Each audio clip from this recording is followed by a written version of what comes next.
कैसे हैं आप लोग। आई होप आप लोग अच्छे हैं। और आज के वीडियो के अंदर जो टॉपिक हम लोग पढ़ने वाले हैं वो है लॉन्ग टर्म पोटेंशिएशन, यानी कि आज हम लोग एलटीपी के बारे में डिस्कस करने वाले हैं। तो इसके प्रोसेस को जानने से पहले, यानी कि किस तरीके से प्री सिनेप्टिक न्यूरॉन से एक्शन पोटेंशियल की फायरिंग बार बार पोस्ट सिनेप्टिक न्यूरॉन में होती है, ये प्रोसेस जानने से पहले हमको ये पता तो होना चाहिए कि भाई ये एलटीपी होता क्या है। या फिर अगर एलटीपी को देखें तो क्या एसिटाइल कोलिन न्यूरोट्रांसमीटर ही काम करता है या फिर कोई और एक्साइटेटरी न्यूरोट्रांसमीटर एलटीपी के केस में काम करता है। क्या कौन कौन से वो रिसेप्टर्स होते हैं जो पोस्ट सिनेप्टिक न्यूरॉन्स के ऊपर लगे हुए होते हैं और जिसके बाद अल्टीमेटली एलटीपी के अंदर हमको बार बार एक्शन पोटेंशियल की फायरिंग देखने मिलती है। तो प्रोसेस जान लेने से पहले हमको कुछ बेसिक चीजें पता होनी चाहिए। तो पहले उन बेसिक चीजों को इकट्ठा कर लेते हैं और उसके बाद हम लोग बढ़ेंगे कि भाई ये एलटीपी के अंदर प्री सिनेप्टिक न्यूरॉन से पोस्ट सिनेप्टिक न्यूरॉन के अंदर किस तरीके से बार एक्शन पोटेंशियल की फायरिंग होती है। तो डिले नहीं करते, तो सबसे पहली चीज आप लोग ये दिमाग में भर लो कि जब हम लोग मैमल्स की बात करते हैं, यानी कि मैमल्स के अंदर अगर हम लोग देखने की कोशिश करें तो एक रीजन होता है जिसको हम हिप्पोकैम्पस नाम देते हैं। एक रीजन होता है जिसको हम हिप्पोकैम्पस नाम देते हैं और यही जो हिप्पोकैम्पस रीजन होता है, यही रीजन रिस्पॉन्सिबल होता है बिहेवियर को लर्न करने में। यानी कि बिहेवियर लर्निंग के दौरान किसी भी मैमल के अंदर जो रीजन काम कर रहा होता है वो हिप्पोकैम्पस रीजन होता है। अब अगर मान लो कि ये जो हिप्पोकैम्पस रीजन है ये किसी भी तरीके से डिस्ट्रॉय हो जाए या फिर किसी भी तरीके से इसका काम करने का जो प्रोसेस है वो डिसरप्ट हो जाए, तो फिर क्या होगा एक बार सोच करके मुझे बताओ। इतने मैं ये पहला पॉइंट लिख करके आपको कंप्लीट करके बताती हूं। तो पहला पॉइंट क्या लिखा हम लोगों ने कि मैमल्स के अंदर एक रीजन होता है जिसको हम हिप्पोकैम्पस नाम देते हैं और ये जो हिप्पोकैम्पस रीजन है ये बिहेवियर की लर्निंग में इंपॉर्टेंट पार्ट प्ले करता है, has an important role in learning behaviour. अब दूसरी बात आती है भैया कि ठीक है, बिहेवियर को लर्न करने में या फिर नई मेमोरीज को जो इकट्ठा करता है वो रीजन हमारा हिप्पोकैम्पस है। तो अगर क्या हो कि अगर किसी भी तरीके से हिप्पोकैम्पस का काम करने का जो प्रोसेस है अगर वो डिसरप्ट हो जाए या फिर ये जो हिप्पोकैम्पस है ये हमारा डिस्ट्रॉय हो जाए, तो उस केस में क्या होगा। ये हिप्पोकैम्पस क्या कर रहा था, नई मेमोरीज को इकट्ठा कर रहा था, नए तरीके के बिहेवियर को लर्न करा रहा था इंडिविजुअल को। तो ये दोनों ही काम उस इंडिविजुअल के अंदर होने बंद हो जाएंगे। तो दूसरी बात यही लिखो आप लोग कि जब ये रीजन डिस्ट्रॉय हो जाता है, यानी कि जब हिप्पोकैम्पस डिस्ट्रॉय हो जाता है या फिर किसी भी तरीके से इसकी प्रोसेसिंग डिस्टर्ब हो जाती है, तो उस केस में क्या होता है वो लिखो। When it is destroyed, the ability to learn and form new memories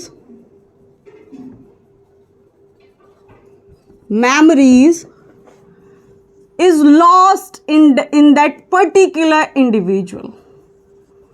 Lost in individual.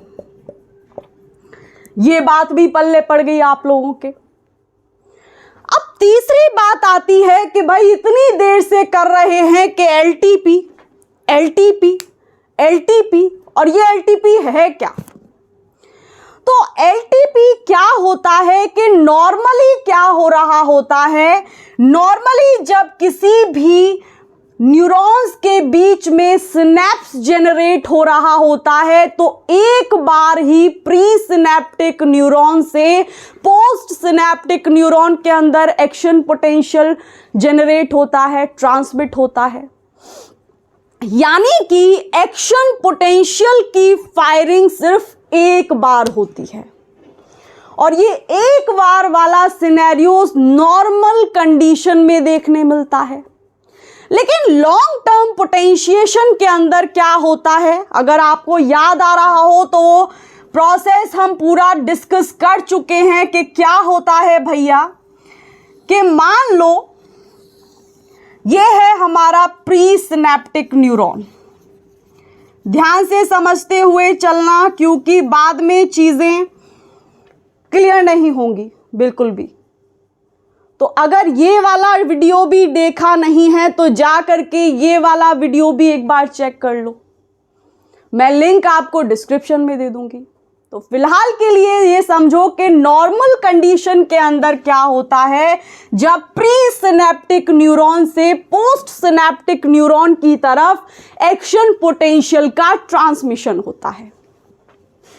तो क्या होता है कि मान लो ये हमारा प्री सिनेप्टिक न्यूरॉन है, यानी कि एक ये सेल है और इससे अगले वाले सेल के अंदर, इससे अगले वाले न्यूरॉन के अंदर जो एक्शन पोटेंशियल यहां है इसको इधर पहुंचाना है।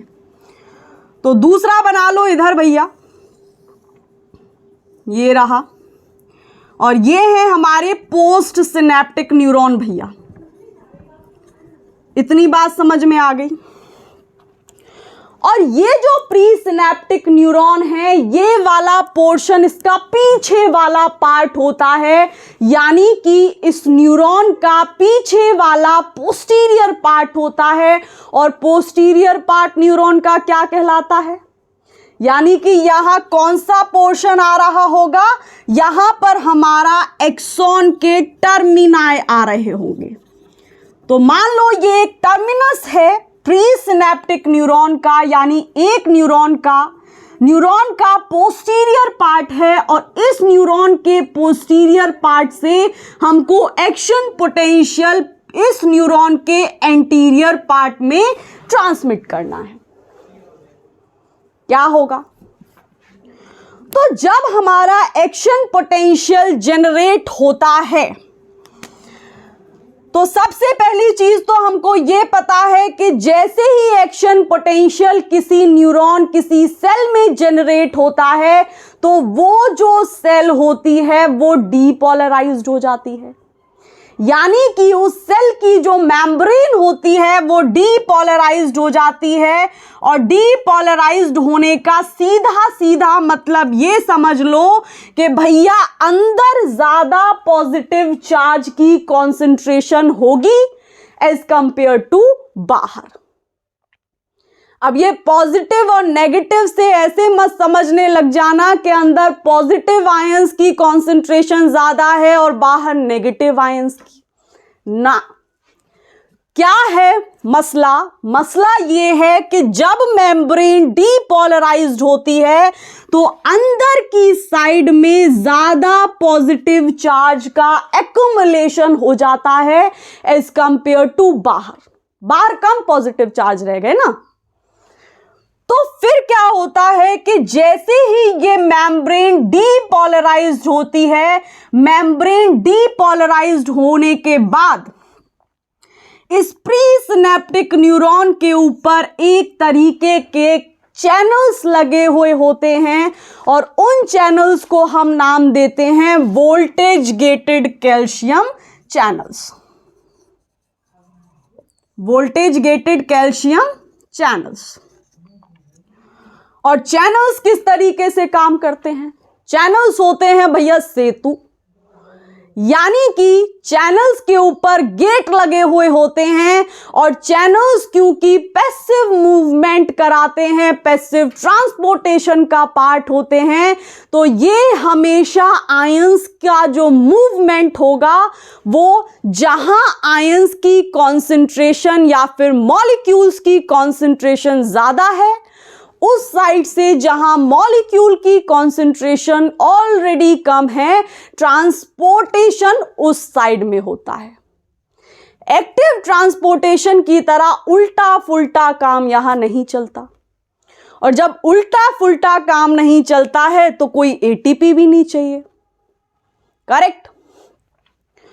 तो होगा क्या कि जैसे ही ये मेम्ब्रेन डीपोलराइज्ड होगी, यानी कि अंदर ज्यादा पॉजिटिव चार्ज हो जाएगा एज कंपेयर टू बाहर मेम्ब्रेन के, तो इसी प्री सिनेप्टिक न्यूरॉन के ऊपर एक वोल्टेज गेटेड कैल्शियम चैनल लगा हुआ होता है और ये वोल्टेज गेटेड कैल्शियम चैनल खुल जाएगा। दिख रहा है इसका द्वार जो है, ये जो द्वार था ये द्वार खुल गया, यानी कि ये अब एक्टिव स्टेट में है।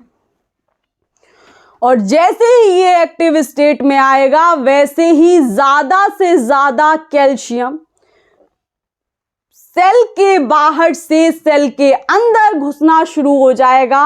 और ऐसा क्यों हो रहा है? क्योंकि मैंने आप लोगों ने कई बार बताया है कि सिर्फ पोटेशियम आयन की कॉन्सेंट्रेशन सेल के अंदर ज्यादा होती है as compare to extracellular side.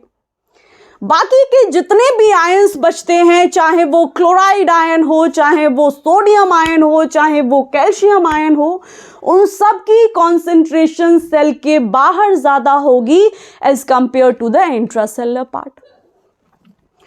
तो जैसे ही ये चैनल हमारा खुलेगा वैसे ही ज्यादा से ज्यादा कैल्शियम अंदर घुसना चालू कर देगा, तो अंदर हो जाएगा कैल्शियम ही कैल्शियम, ले कैल्शियम। और इसी प्री सिनेप्टिक न्यूरॉन के अंदर एक तरीके के सिनेप्टिक वेसिकल्स प्रेजेंट होते हैं और इन सिनेप्टिक वेसिकल्स के अंदर न्यूरोट्रांसमीटर कौन सा था? नॉर्मल सिचुएशन में कौन सा न्यूरोट्रांसमीटर था? Acetyl choline. और जब हम लोग अभी एलटीपी डिस्कस कर रहे होंगे तो वहां पर कौन सा न्यूरोट्रांसमीटर होएगा? ग्लूटामेट। अभी देखना आप लोग। तो एक्चुअल में क्या होता है कि इस वाली जो सिनेप्टिक वेसिकल्स होती हैं इनके अंदर न्यूरोट्रांसमीटर्स भरे हुए होते हैं और वो जो न्यूरोट्रांसमीटर होगा वो एसिटाइल कोलिन न्यूरोट्रांसमीटर होगा। तो ये हो गई भैया हमारी सिनेप्टिक वेसिकल्स। और ये जो सिनेप्टिक वेसिकल्स हैं ये न्यूरोट्रांसमीटर भर भर के अपने अंदर रखे हुए हैं, रिच इन न्यूरोट्रांसमीटर। ठीक है जी, आगे की कहानी सुनो।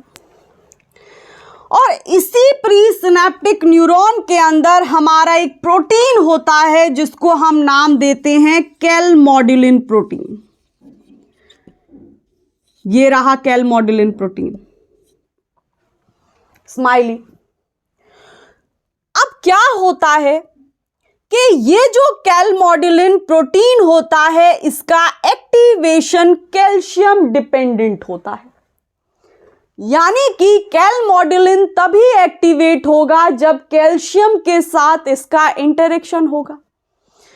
और जैसे ही इस प्री सिनेप्टिक न्यूरॉन के अंदर ये वोल्टेज गेटेड कैल्शियम चैनल खुल जाएंगे तो ज्यादा से ज्यादा कैल्शियम अंदर आना शुरू हो जाएगा और ये कैल्शियम जा करके इस कैलमॉड्यूलिन को एक्टिवेट कर देता है। और ये जो कैलमॉड्यूलिन एक्टिवेट होता है, ये कैलमॉड्यूलिन जा करके इन सिनेप्टिक वेसिकल्स को इस प्री सिनेप्टिक न्यूरॉन की जो पोस्टीरियर वॉल होती है इससे फ्यूज कराना स्टार्ट कर देता है। इसका मतलब क्या हुआ कि ये कैलमॉड्यूलिन एक्टिवेट होने के बाद इन सिनेप्टिक वेसिकल्स को वॉल की तरफ धक्का देना शुरू कर देता है और ये जो सिनेप्टिक वेसिकल्स होती हैं अल्टीमेटली इस वॉल से फ्यूज हो जाती हैं।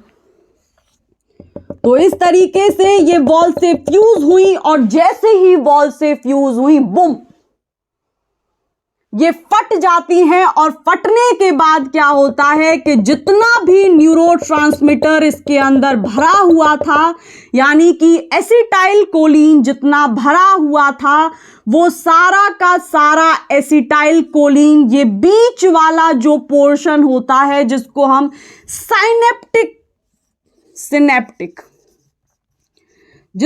सिनेप्टिक क्लेफ्ट नाम देते हैं, इस पोर्शन में रिलीज हो जाएगा। अब इतनी बात समझ में आई कि क्या हुआ, ये रहा हमारा न्यूरोट्रांसमीटर, ये सिनेप्टिक क्लेफ्ट वाला रीजन है। आगे क्या होता है कि ये जो हमारा एसिटाइल कोलिन न्यूरोट्रांसमीटर है, इसके जो रिसेप्टर्स होते हैं वो इस पोस्ट सिनेप्टिक न्यूरॉन के ऊपर लगे हुए हैं, यानी कि इधर वाली साइड में पोस्ट सिनेप्टिक न्यूरॉन के एंटीरियर वॉल पर एक तरीके के रिसेप्टर्स लगे हुए होते हैं या फिर एक तरीके के चैनल्स लगे हुए होते हैं जिनको हम नाम देते हैं acetyl choline ligand gated sodium ion channel. तो ये वाले चैनल का नाम है acetyl choline ligand gated sodium ion channel.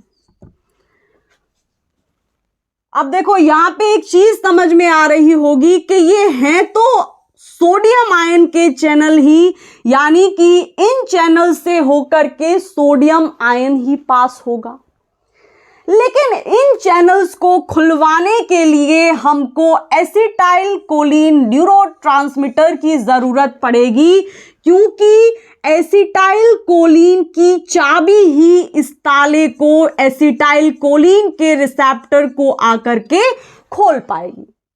और जब ये रिसेप्टर खुलेगा, जब ये चैनल खुलेगा, तभी सोडियम आयन का मूवमेंट सेल के अंदर से बाहर की तरफ होना स्टार्ट होगा।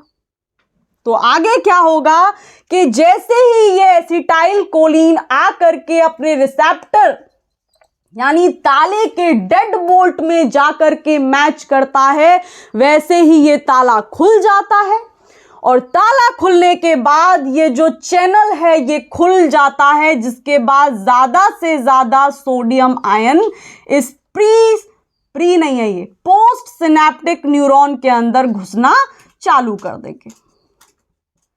इतनी बात समझ में आई? तो सोडियम आयन अंदर घुसना शुरू कर दिया है और क्या करना था, पर्पस क्या है इस एक्शन पोटेंशियल के ट्रांसमिशन का, कि भाई ये वाली जो मेम्ब्रेन थी ये पोलराइज्ड थी।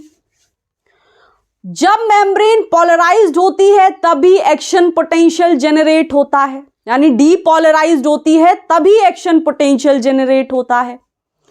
तो अब हमको क्या करना है कि action potential post synaptic neuron में ट्रांसमिट करने के लिए इसकी भी मेम्ब्रेन को डीपोलराइज्ड करना होगा। और डीपोलराइज्ड मेम्ब्रेन किस तरीके से होती है कि भाई मेम्ब्रेन के अंदर ज्यादा पॉजिटिव चार्ज होना चाहिए एज कंपेयर टू मेम्ब्रेन के बाहर। तो होता क्या है कि जैसे ही ये सोडियम आयन चैनल्स खुलते हैं इस पोस्ट सिनेप्टिक न्यूरॉन के ऊपर, तो सोडियम आयन अंदर एंटर तो होता है, लेकिन इतनी कॉन्सेंट्रेशन में एंटर नहीं हो पाता कि जा करके इस पोस्ट सिनेप्टिक न्यूरॉन की मेम्ब्रेन को डीपोलराइज्ड कर दे। अब इसका भी तो सॉल्यूशन कुछ निकाला होगा ना न्यूरॉन्स ने, और वो सॉल्यूशन क्या होता है कि इसी पोस्ट सिनेप्टिक न्यूरॉन के ऊपर एक और तरीके के चैनल्स लगे हुए होते हैं जिनको हम नाम देते हैं वोल्टेज गेटेड सोडियम चैनल। तो ये है हमारे वोल्टेज गेटेड सोडियम चैनल। इतनी बात समझ में आ गई जी। अब क्या होगा कि जैसे ही ये सोडियम इस पोस्ट सिनेप्टिक न्यूरॉन के अंदर एंटर होगा, वैसे ही ये जो वोल्टेज गेटेड सोडियम चैनल हैं ये भी ओपन हो जाएंगे। और फिर क्या होगा, क्योंकि हमको पता है कि चैनल्स हमेशा पैसिव ट्रांसपोर्टेशन कराता है, यानी कि जहां आयंस की कॉन्सेंट्रेशन या मॉलिक्यूल्स की कॉन्सेंट्रेशन ऑलरेडी ज्यादा है, वहां से आयंस और मॉलिक्यूल्स का ट्रांसपोर्टेशन उस जगह पर कराता है जहां उनकी कॉन्सेंट्रेशन कम है, राइट। तो अभी अभी मैंने आप लोगों को एक चीज बताई थी कि सिर्फ पोटेशियम आयन को छोड़ दो, बाकी जितने भर आयंस हैं, chloride ion, calcium ion, potassium ion, इन सब की कॉन्सेंट्रेशन सेल के बाहर ज्यादा होगी एज कंपेयर टू अंदर। तो जैसे ही ये voltage gated sodium channel open होगा, वैसे ही ज्यादा से ज्यादा और सोडियम सेल के अंदर एंटर होना स्टार्ट हो जाएगा। और इस सेल के अंदर ज्यादा पॉजिटिव चार्ज इकट्ठा हो गया एज कंपेयर टू इस सेल की मेम्ब्रेन के बाहर। तो ये वाला जो हमारा पोस्ट सिनेप्टिक न्यूरोनल सेल है, इसकी मेम्ब्रेन भी डीपोलराइज्ड हो गई। यानी कि इसका जो पर्पस था हमारा कि हमको एक्शन पोटेंशियल को प्री सिनेप्टिक न्यूरॉन से पोस्ट सिनेप्टिक न्यूरॉन में ट्रांसमिट करना है, वो पर्पस फुलफिल हो गया। तो साइनेप्स का ये काम होता है। और ये केमिकल साइनेप्स था। क्योंकि केमिकल सिनेप्स क्यों था? क्योंकि भाई यहां पर न्यूरोट्रांसमीटर एसिटाइल कोलिन काम कर रहा है। एक इलेक्ट्रिकल सिनेप्स भी होता है जहां पर कनेक्सॉन के चैनल्स लगे हुए होते हैं और उन्हीं चैनल्स से होकर के हमारा आयंस का ट्रांसपोर्टेशन होता है, वो भी हम लोग डिस्कस करेंगे। फिलहाल के लिए मुझे यहां क्या समझाना था आप लोगों को कि सिंपल जब एक्शन पोटेंशियल एक प्री सिनेप्टिक न्यूरॉन से पोस्ट सिनेप्टिक न्यूरॉन के अंदर ट्रांसमिट होता है, तब एक्शन पोटेंशियल की फायरिंग सिर्फ एक बार होती है। यानी कि सिर्फ एक बार ये प्रोसेस चलता है। लेकिन एलटीपी के केस में जो सिनेप्स होते हैं, जो एक्शन पोटेंशियल होते हैं, वो बार बार उनकी फायरिंग देखने को मिलती है। और कैसे बार बार फायरिंग होगी वो भी आप लोगों को पता चलेगा। तो फिलहाल के लिए यही समझो, क्या समझो कि एलटीपी के अंदर क्या होगा when LTP occurs। अगला पॉइंट लिखो रे बाबा,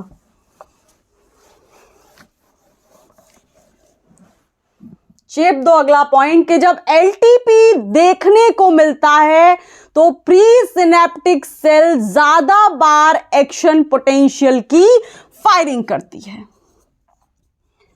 जब एलटीपी होता है,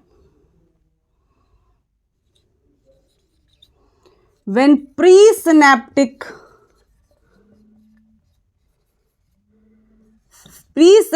cell fires action potential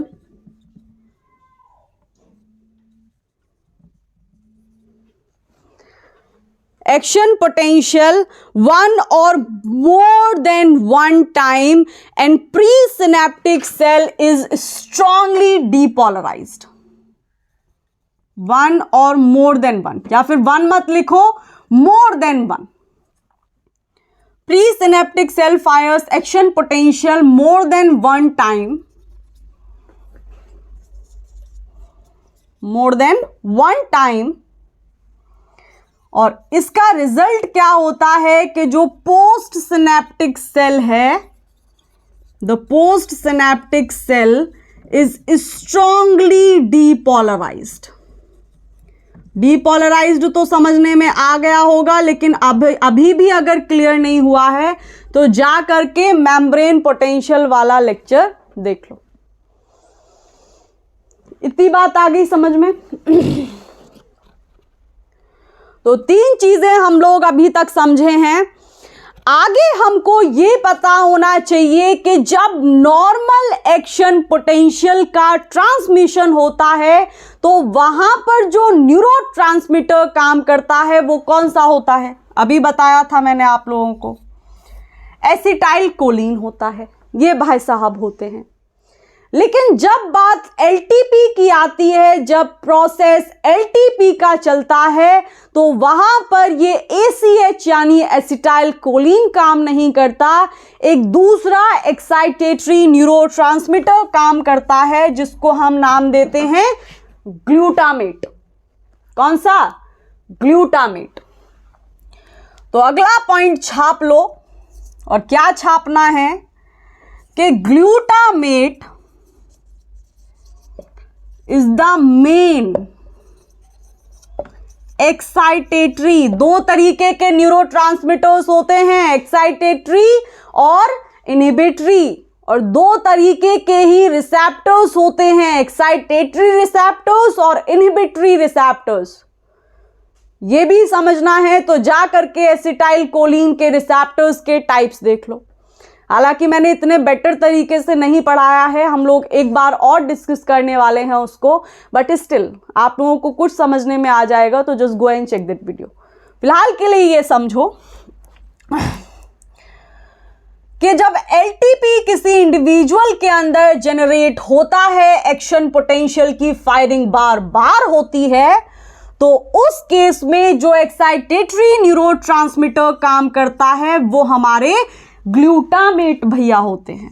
ये रहे न्यूरोट्रांसमीटर इन एलटीपी। और ग्लूटामेट आयंस के चैनल्स भी इसमें काम कर रहे होते हैं। तो आगे ये भी ऐड कर लो कि एंड ग्लूटामेट आयन चैनल्स कैसे इन्वॉल्व होते हैं, अभी प्रोसेस देखने वाले हैं। तब आप लोग ना ऐसे आंखें खुली करके देख लेना इसको। I involve in the process. इतनी बात समझ में आ गई भैया। अब एक लास्ट चीज और समझ लो जो इसके बेसिक्स में इन्वॉल्व होती है कि 2 तरीके के ग्लूटामेट गेटेड आयन चैनल्स के रिसेप्टर्स इन एलटीपी के अंदर देखने मिलते हैं। यानी कि ये जो हमारा ग्लूटामेट होगा ये तो लिगांड होगा, ये तो चाबी होगी। अब इन चाबी का कोई स्पेसिफिक तरीके का ताला भी तो होगा। तो एलटीपी के अंदर चाबी तो ये है, चाबी तो हमारी ग्लूटामेट है, ये है चाबी यानी कि की। और इस चाबी के डेड बोल्ट से यानी कि इसके स्ट्रक्चर से मैच करता हुआ ताला चाहिए जिसके अंदर ऐसा ही डेड बोल्ट हो। तो हमें ताला भी चाहिए, और वो जो ताला होता है एलटीपी के अंदर, वो ताले हमारे 2 ताले होते हैं। और वो 2 ताले कौन कौन से होते हैं, तो आगे वही पॉइंट लिखो कि 2 different types of glutamate gated, 2 different types of glutamate gated ion channel receptors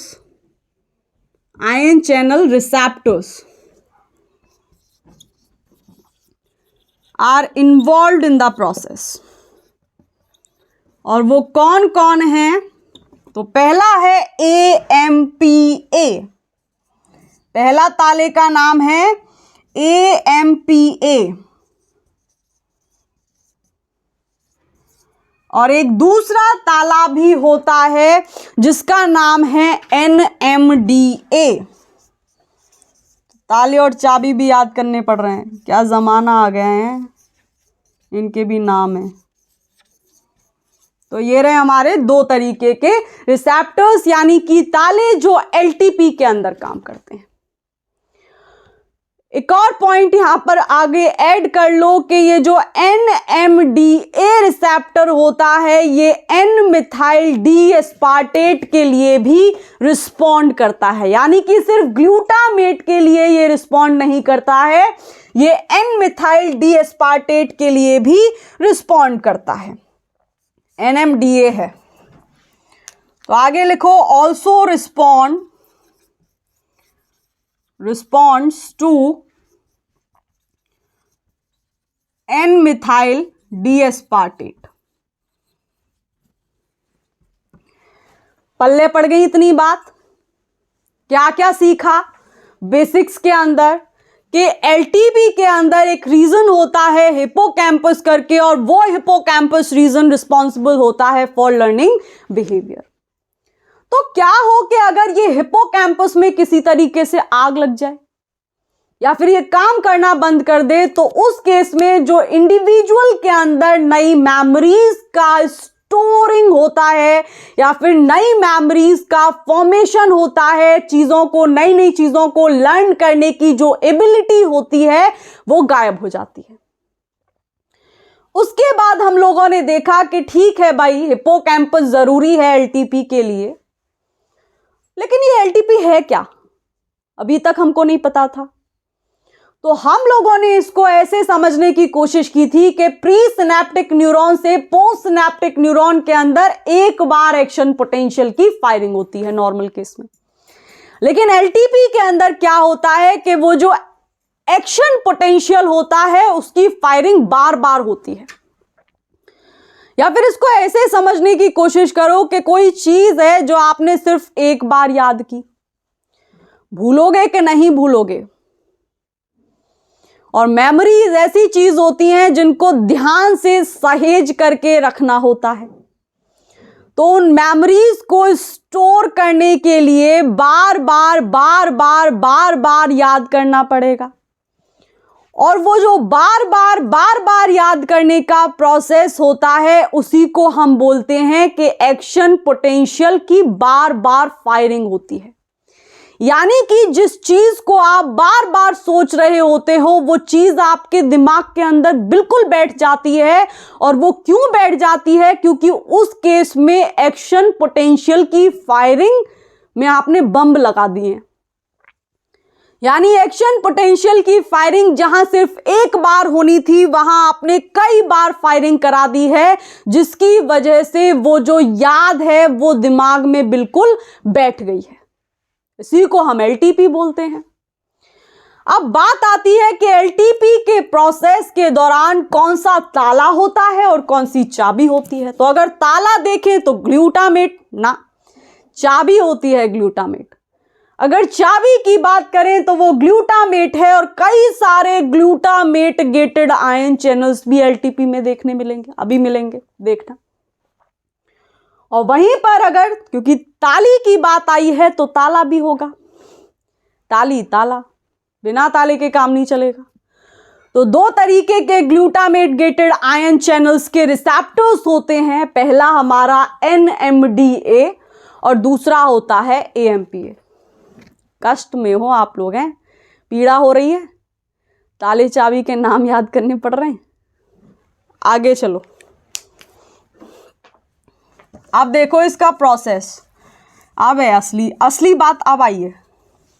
वैसे ही चल रहे थे आप लोग, इतना सारा इंफॉर्मेशन वैसे ही इकट्ठा करवा दिया है।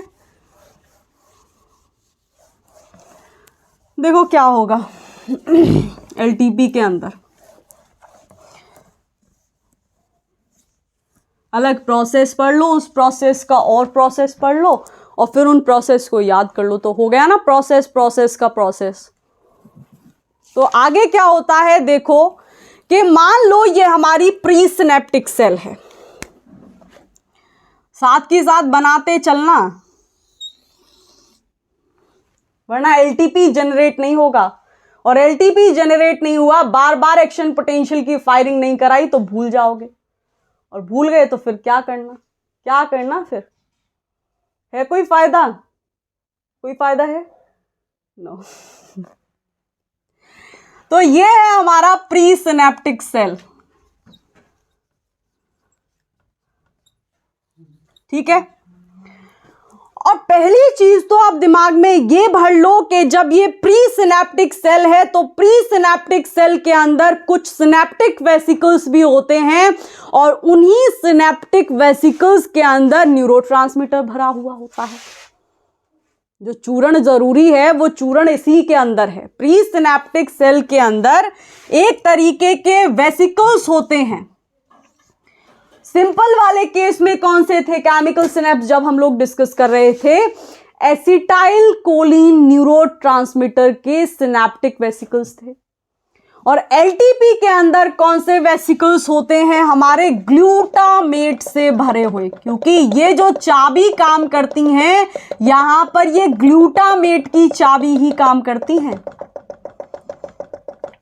तो ये है हमारे सिनेप्टिक वेसिकल्स, सिनेप्टिक वेसिकल्स।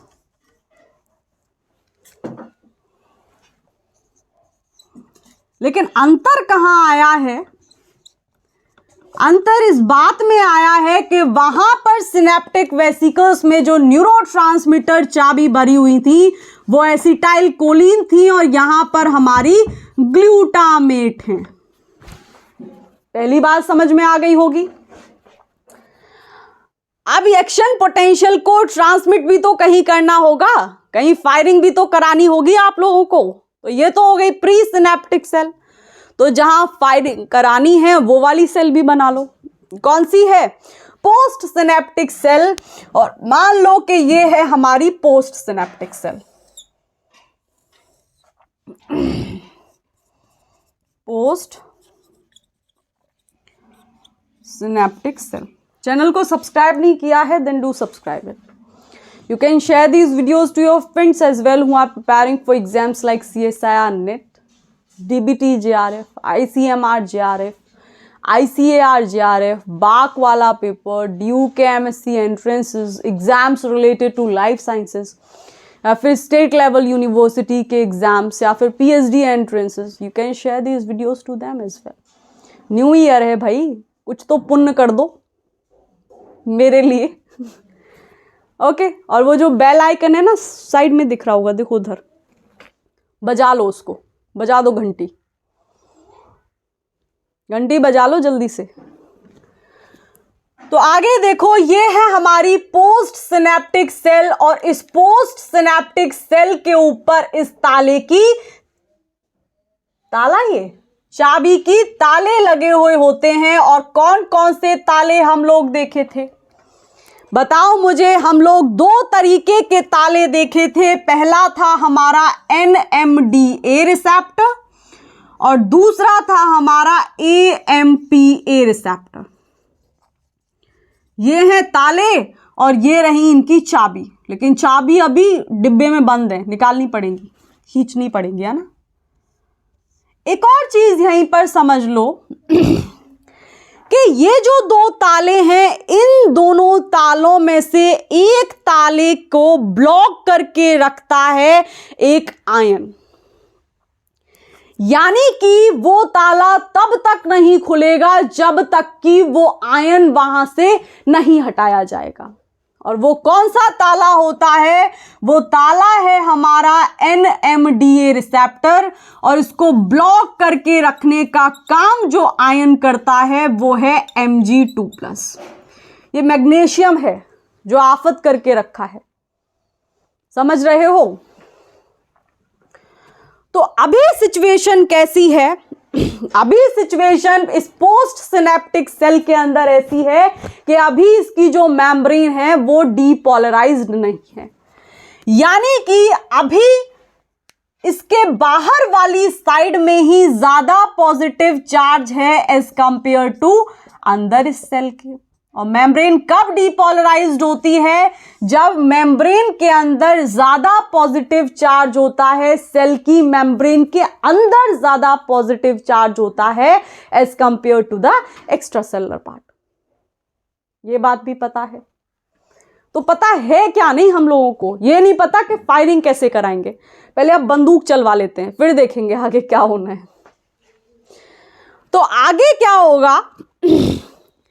सबसे पहली चीज जो इस एलटीपी के अंदर होती है, या फिर पहला जो स्टेप इस एलटीपी के अंदर होता है, वो ये होता है कि ये जो ग्लूटामेट यानी ये जो चाबी है, तभी तो काम होगा, ताला तभी तो खुलेंगे ताले, कोई सा भी ताला तभी खुलेगा जब जाकर के इन ग्लूटामेट से, यानी ये जो ग्लूटामेट नाम की चाबी है इन डिब्बों में से उठा लोगे। यही होगा कि नहीं होगा? तो सबसे पहला जो काम होना चाहिए वो यही होना चाहिए कि ये चाबी इस डिब्बे से निकलनी चाहिए, यानी कि डिब्बा उल्टा कर दो। लेकिन यहां डिब्बा उल्टा नहीं करना है, फिर क्या करना है?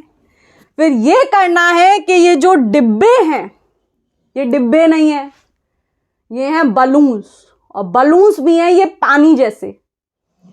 तो होता क्या है कि जब एलटीपी जनरेट होने वाला होता है, या फिर एक्शन पोटेंशियल का ट्रांसमिशन इस प्री सिनेप्टिक सेल से इस पोस्ट सिनेप्टिक सेल के अंदर हो रहा होता है, तो ये जो हमारी ग्लूटामेट की चाबियां हैं, जो ग्लूटामेट का न्यूरोट्रांसमीटर है, ये जो सिनेप्टिक वेसिकल्स हैं, इस प्री सिनेप्टिक न्यूरॉन की वॉल से फ्यूज हो जाती हैं।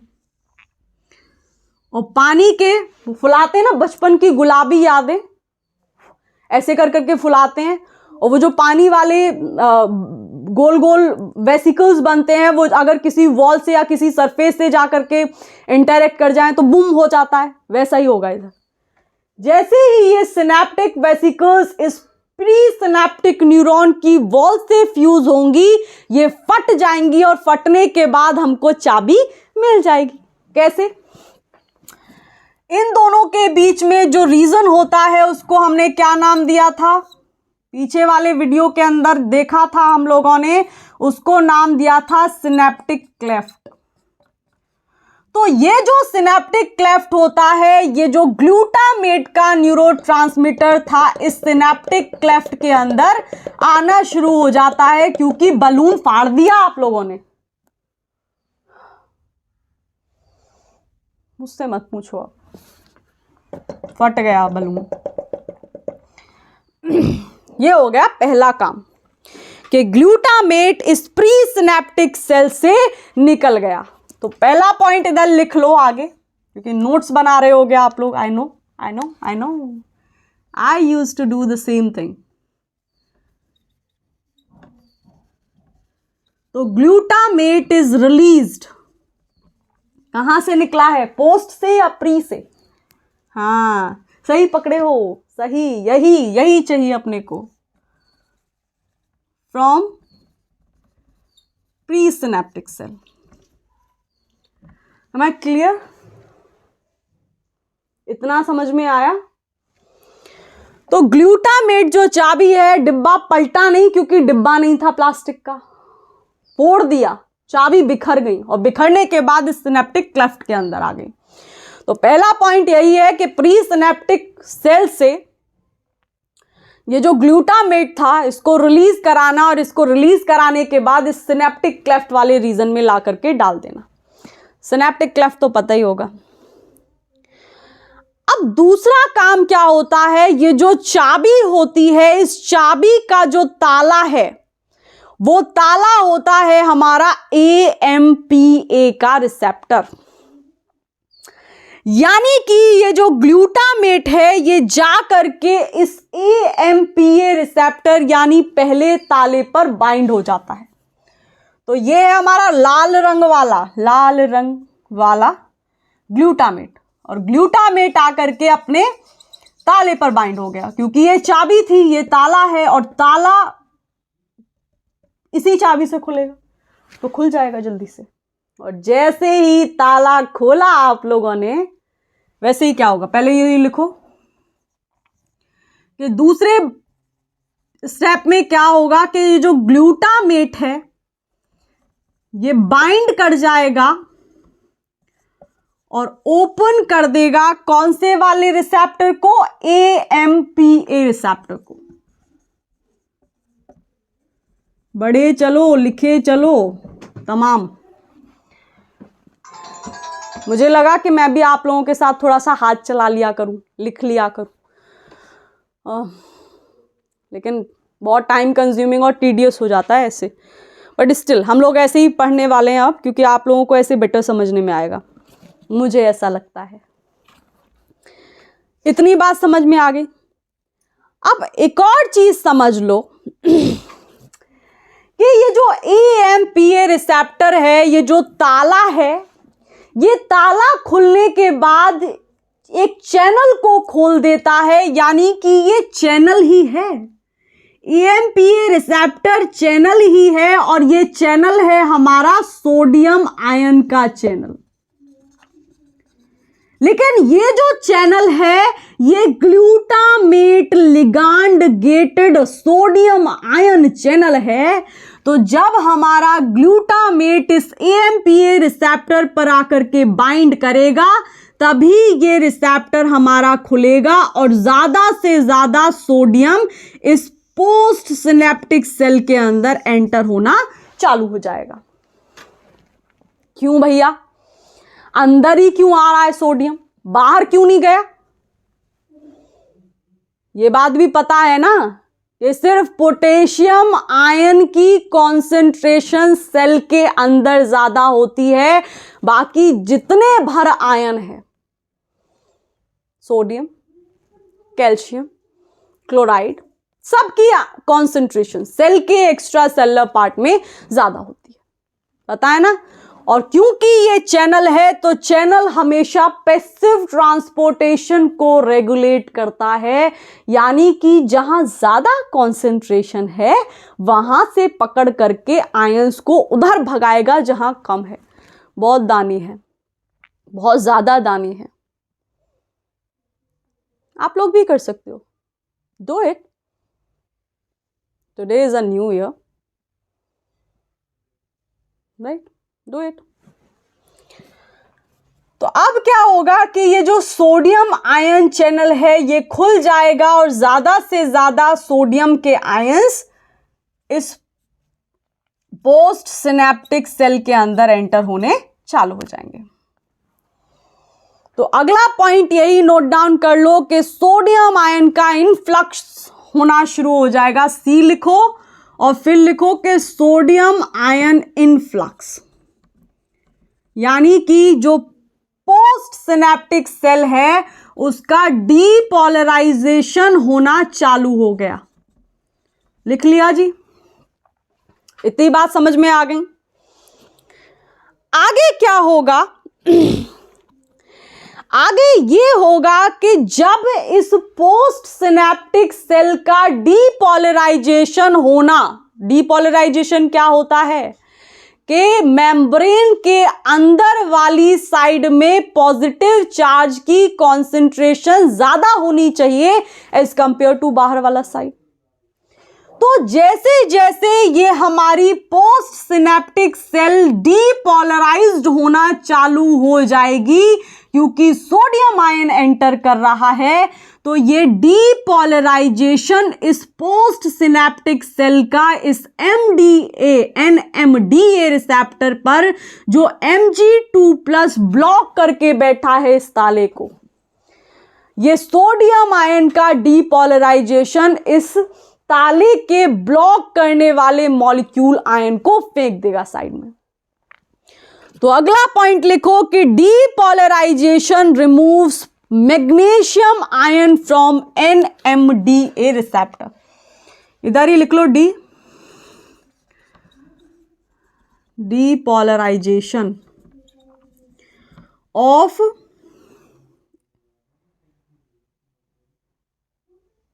पोस्ट सिनेप्टिक सेल, है ना।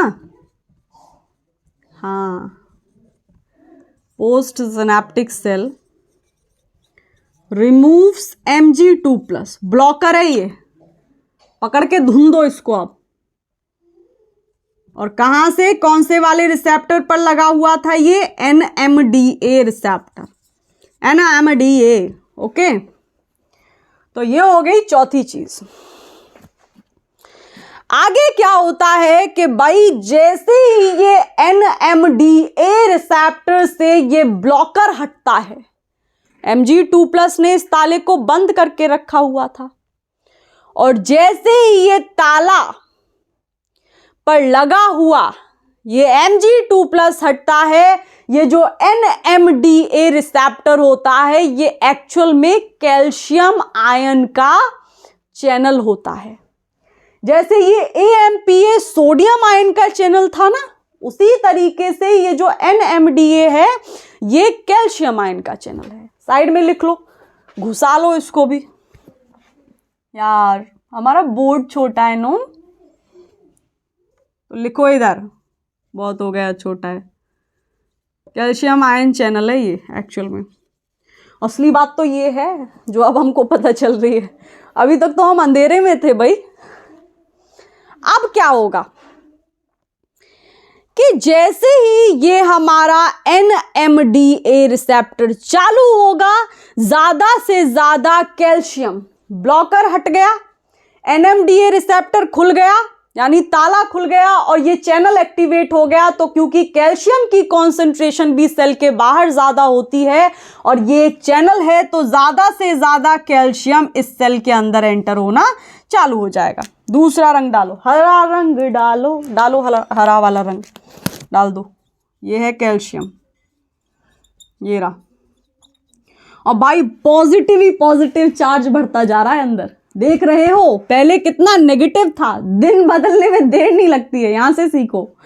सो ज्यादा पॉजिटिव चार्ज होता जा रहा है अंदर, नो।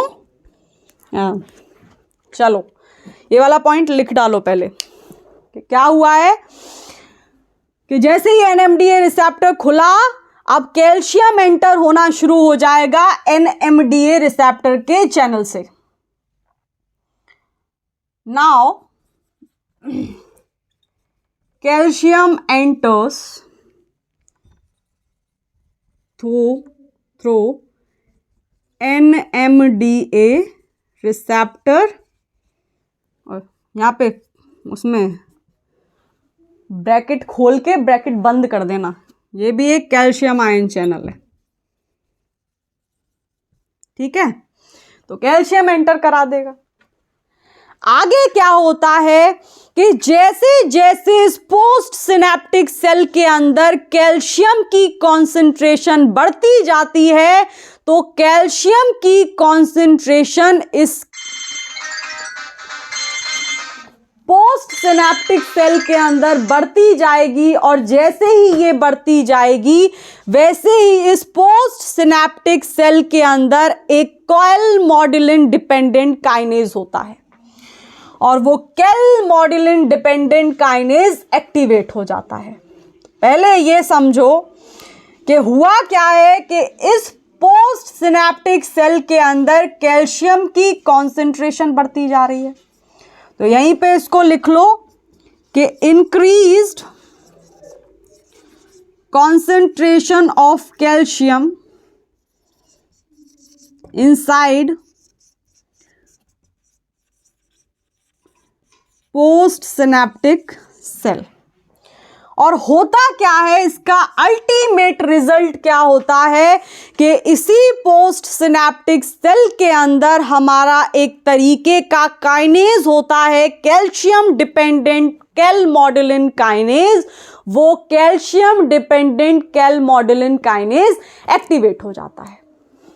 क्या हुआ है भैया कि इसी पोस्ट सिनेप्टिक सेल के अंदर हमारा कैलमॉड्यूलिन, ध्यान से लिखना, कैलमॉड्यूलिन वहां पे भी पढ़े थे जब एक्शन पोटेंशियल का ट्रांसमिशन देखे थे, कैलमॉड्यूलिन डिपेंडेंट काइनेज। तो ये जो हमारी कैल्शियम की कॉन्सेंट्रेशन बढ़ रही है, ये इस कैलमॉड्यूलिन को जा करके एक्टिवेट कर देती है, क्योंकि ये जो कैलमॉड्यूलिन है ये कैल्शियम डिपेंडेंट है, ये काम नहीं करेंगे जब तक कैल्शियम नहीं मिलेंगे। इतनी बात समझ में आई। अब क्या है, आगे का मसला सुनो। और ये कैलमॉड्यूलिन डिपेंडेंट काइनेज भी सेकंड कैलमॉड्यूलिन डिपेंडेंट काइनेज होता है, इसमें भी गड़बड़ाना नहीं है, यानी CAMK सेकंड है भैया। अब हम जा रहे हैं ऊपर की साइड, ठीक है, इसको मिटा दो। ये था ऐसे, E के बाद ये है हमारा F, F के बाद ये है हमारा G, और अब हम लोग H की तरफ ऊपर बढ़ने वाले हैं। स्क्रीनशॉट लेना है तो घपाघप ले लो।